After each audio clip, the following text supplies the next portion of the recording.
Inside Amazon's distribution centers, millions of cardboard boxes rush along automated conveyor belts, part of a hyper-efficient machine reaching every corner of the globe. For traditional brick-and-mortar stores, this operation represents a helpless reality. The industry calls it being Amazoned, watching an online upstart vacuum up your customers and your profit margins. This chart shows the paradox of the company's balance sheet.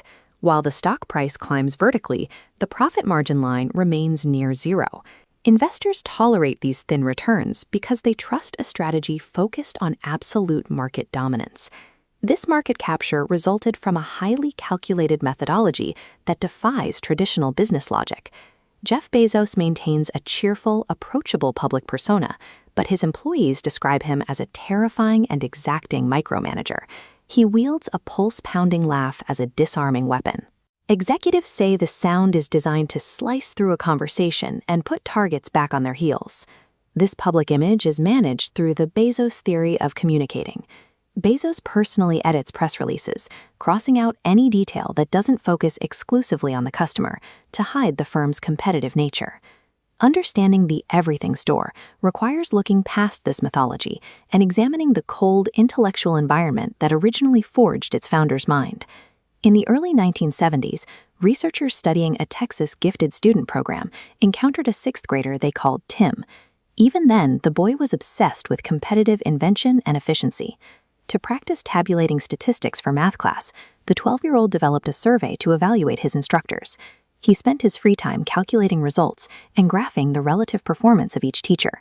This hyper-analytical behavior set him apart from his peers. While the other children played, he was building battery-powered mirrors and developing systems to measure human performance objectively. Bezos built a corporate empire because his brain inherently processes the world as a measurable, optimizable dataset.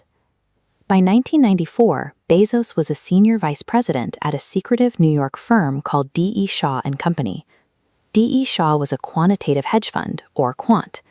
These firms use supercomputers and mathematical formulas to exploit pricing anomalies in global markets, favoring clinical data over human intuition. Bezos applied this algorithmic mindset to his personal life, taking ballroom dance classes specifically to increase the mathematical odds of meeting potential dates. This environment provided the blueprint for Amazon's DNA, absorbing the firm's unapologetically elitist recruiting style. Candidates were sorted into 4 categories: strong no hire, inclined not to hire, inclined to hire, and strong hire. A single negative vote ended applications, a process transplanted to Seattle.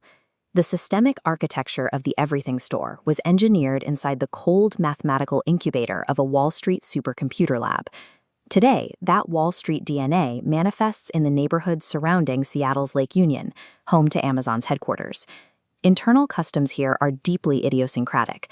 PowerPoint is banned in favor of 6-page prose narratives, a rule Bezos established to foster deeper critical thinking. Every meeting begins with a period of silent reading. This ritual forces executives to process data directly and dismantles the influence of charismatic sales pitches.